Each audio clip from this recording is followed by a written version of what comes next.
Hello, y'all. I'm Big Bear Ron. What do I think of Jesus? I was brought up on the front pew of churches, and I even played the piano and the organ and participated in every element of church activity.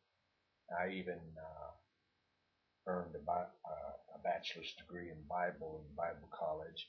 I went to Lee University for a couple of years, but back then it was called Lee College. And I finished my degree at Central Bible College out of Springfield, Missouri. And by no means does that make me an expert, but I'm just simply saying that I grew up having become, familiar with Jesus. I mean, Jesus was, central, and I am more familiar with it, the story of Jesus, than I am with the story of most other spiritual leaders. If one would get to know the story of Jesus, I think one could conclude that it's really not such a bad story after all. It is somewhat of a sad commentary on various religious movements, as I tend to think, that so much embellishment has been done and so much effort has been put into what comes across to me as mind control, insidious, and even overt and outright cruel ways to try to control people.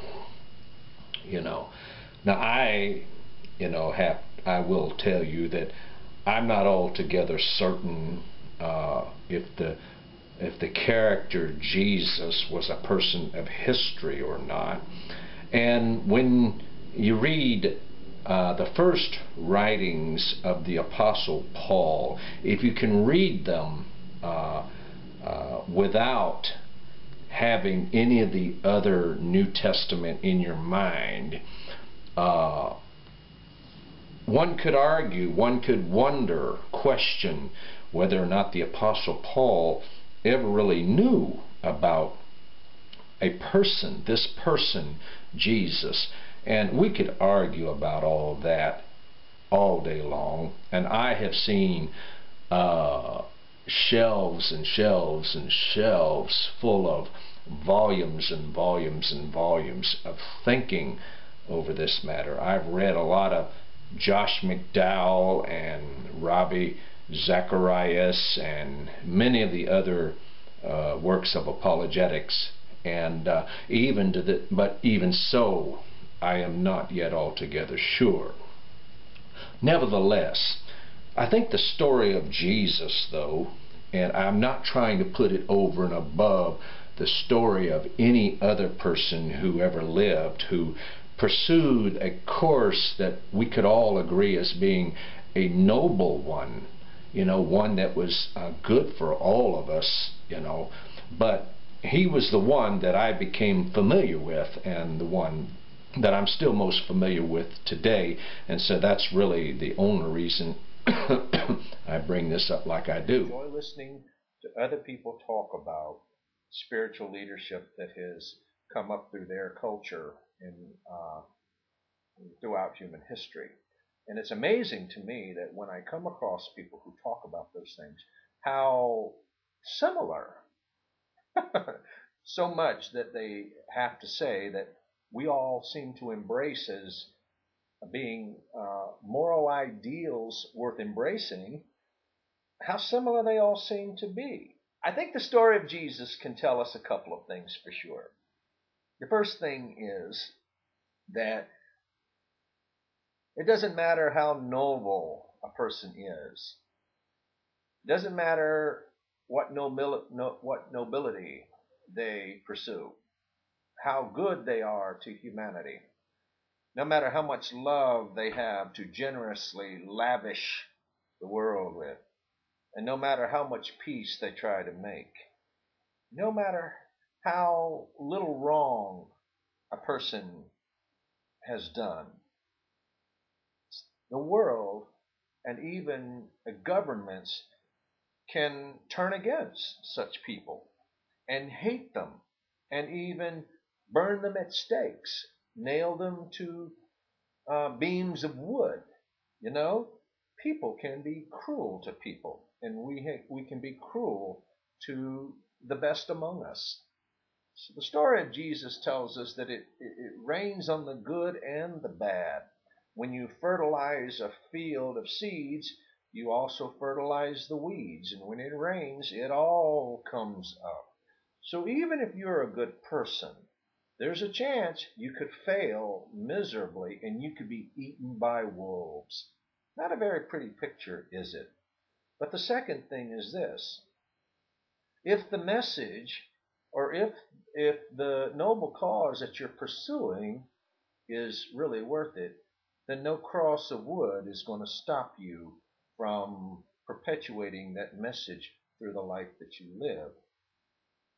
And no cross of wood, no fire underneath a stake will stop you from living out that pursuit, if you follow me.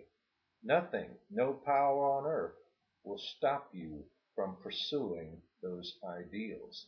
Not only that, but if the message or if the truth, if the noble cause for which you have lived your life cuts the mustard, then everything that you set in motion towards that end will continue on even after you have departed from this world.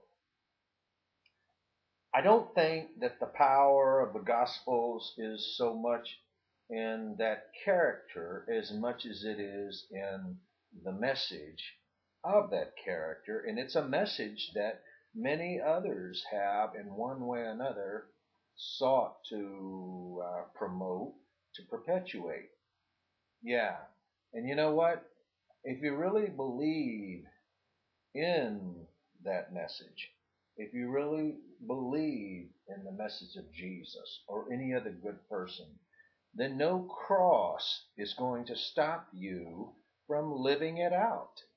No cross is going to stop you from bearing the fruit that rightfully comes from that message. What's the take home message? Well, it could be a lot of things. I still think, though, we all have the power to set good things in motion. You know, goodness is like a seed. You plant it, plant it, plant it, plant it, and plant it, and then you leave it alone.